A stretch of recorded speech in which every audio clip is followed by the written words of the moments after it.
Jā, es varu parādīt divas nūjas. Viena ir zelta nūja, kas bija ļoti jocīgā sacensībā, kad karoja Saliena ar Ozo. Un Ozo uztaisīja pavelti turnīru, kurā piedalījās 168 golferi. Vinnēja pirmo vietu, zelta nūja. Muļķīgs ir.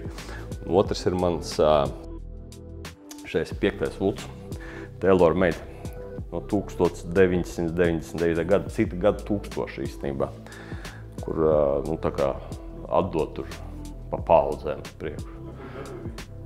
Šito es zinu, es nopirku Dānijas Kopenhāgenes lidostā, kas baigi inšīgi bija, protams, viņu vesti.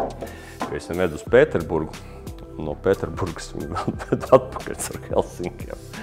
Mierīgi tad varēja lidmašīnā iekšā, un tur, bet neko, golf, viss baigi kapitāli, salonā. Mani sauc Edgars Zēlītis, sevi sauc par Ballesteros atblāzmu šajā pasaulē. Tāpēc, ka es nonāku bieži vien kritiskās situācijās, no kuras vajag kreatīvus risinājumus. Un tas man patīk, laikam, golfā visvairāk. Cilvēks skatmī man pirmajā reizē, tā, kad es arī nonācu viņā. Man draugs, viņam bija atveduši Norvēģu kaut kādi jūrnieki nūjas, un mēs snukeri bakstījām tajā laikā. Viņš saka, vajag aizbraukt uz golfu, ir tādi viesturi. Aizbraucām uz to treniņu laukumu, visi 500 bumbiņas. Un viņš saka, braucam. Un tad es pagriezos no tā pa kreisi. Kur tu brauc? Saku, kā uz laukumu spēlēt? Es iemācījos 500 bumbas. Īsti viņš saka, kas trakais zaļā kara? Es saku, es tādu nezinu, kas tā zaļā kara. Tā mēs aizgājām spēlēt. Un tad pēkšņi 8. bedrē aizlidoja tā bumba, un tas man tā ir tā pote, kas saka, šitais ir manējais. Tā bija pirmā reize, kad grāmatu pārstāja. Pašās pirmās bija tās tur zaļo vai tur tie čaiņiku kauss vai kaut kas tam līdzīgs viesturos. Un es zinu, ka es toreiz vinnēju. Es vinnēju krāģi, tādu Armands krāģi. Vinnēju pārspēlē, un pārspēlē ļoti labi zinu. Es vinnēju 10-11. Nav tā, ka wow, tas bija kaut kas tāds. Mercedes baigi foršais bija kādreiz. Viņus 2 nedēļām iedeva. Es vēl kā Mersīti pabraukāt. Tas bija forši. Lielākā golfa ilūzija ir tas, ka progresēs, jo no sākuma ar to droši vien tas golfs arī ievelk iekšā. Tur kaut kāds arī man derības bija, ka handikaps 18 būs pēc gadas vinnējis, citiņas, jā. Un tu liekas, ka tu progresē. Un tad tā ir ilūzija, ka būs. Es atceros vienu no Latvijas golfa dinozauriem sarunu vienā spēlē, jo es tajā laikā Maskavā man bija iespējas ziemā trenēties. Mums tā kā Gailis tajās pavasarījus iznāca, tur sit, un man likās, baigais vecis. Viņš mums prasīja, ko tu gribi sasniegt tajā golfā, Kēsels uzprasīja. Un tad es sapratu, laikam jau tev Anģi taisnība, ka īstenībā vajag no tām domām atslāpt. Un tad man tās ilūzijas pazuda, bet tā ilūzija bija, ka tu trenēsies un būs un tu progresēsi. Bet, ņemat mierīgāk. Jā, un man skaistākā sajūta bija kaut kādi gadi 4 atpakaļ bija, ka bija tiešām viens moments, ka es biju vienu sitienu attālumā no golfa karjeras beigām. Tas bija Latvijas čempionātā. Pilnīgs bija iestājies, ne golfs bija, un es aizgāju līdz 8. bedrē, un veiksmīgi, protams, iedrēju arī ūdenī.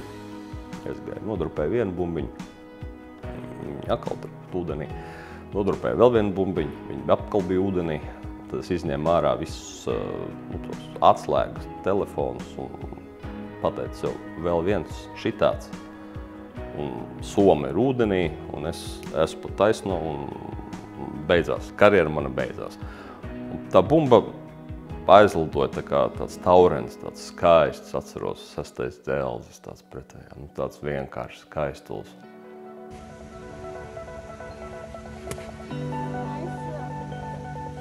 Jā, tur pilnīgi nav jautājums, man varētu ieslodzīt. Tur, ja man iedot mūžu ieslodzījumu, tad lūdzu man aizvediet uz Ķīnu, uz Grega Normana laukumu, 9 bedrēm, un tad tur es varētu arī tur arī atsēdēt vai atstaigāt visu klāt. Tas ir burvīgi, tas ir vienkārši, tā ir pat burvīgākā no visas pasaules, kuras esmu spēlējis, tā ir pati interesantākais un pats skaistākais un pats labākais. Pat viņas 18 ir foršas, bet pēdējais 9 ir viss. Tur ir gan Gaujas senlējā jāsit pāri, gan Gūtmaņelā jāiesit. Tur ir sarežģīti, skaisti un jebkuram iesaku pamēģināt vismaz reizi nospēlēt Grega Normana laukumu Šenšiņā. Diezgan labi tāls viņi te noformulējas vienā vietā. Zilais vagons tā ir ilgi krājusies meistarības tā kā krūze, no kuras pārpil pāri arī veiksme. Spēlējām pāri spēli, 14 bedres ļoti veiksmīgi piečapoju kādus 10 centimetrus no bedrītes. Un tāls savu čipu perfekti raidīja pa manu bumbiņu, un viņam uzreiz no atstiena bija īgls, un, protams, man bija bērdīs, un, protams, no turienes arī iziet šis mūsu termins, šis pāris ir zilais vagons, jā. Es tā kā practice swingā, es uz atpakaļ galvu griežu, nepatīk. Es zinu, ka to nevar, un tas ir iekšā, to ir par smējušies jau daži. Backswingā es galvu griežu. Es tā kā taisu, skatos roku un līdz ar to es griežu galvu atpakaļ un pēc tam arī tajā es viņu bišķi pagriežu. Tas tāds šitais nav forši. Briesmīgi daudz jau aiziet uz tām bumbiņām. Tu esi kaut kādu hobby izvēlējies, tev baigi jau nevajadzētu tā kā, domāt par kaut kādiem sīkumiem. Baigi jāparēķina. Es vienreiz rēķināju īstenībā, cik Latvijas golfi ir atstājuši Finkāri. Kopā parēķinājām ar Krasta kungu kopā un nonācām pie diezgan liela secinājuma. Tur kaut kur pie 100 000 bija.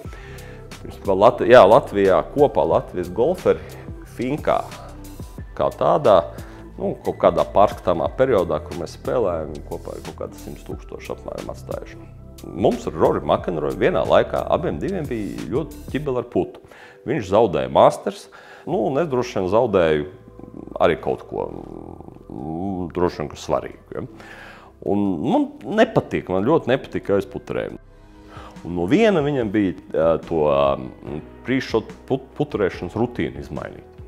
Vienkārši, kā viņš šot līniju ledz un tā, un tad viņam tika piedāvāts likt to puturi priekšā.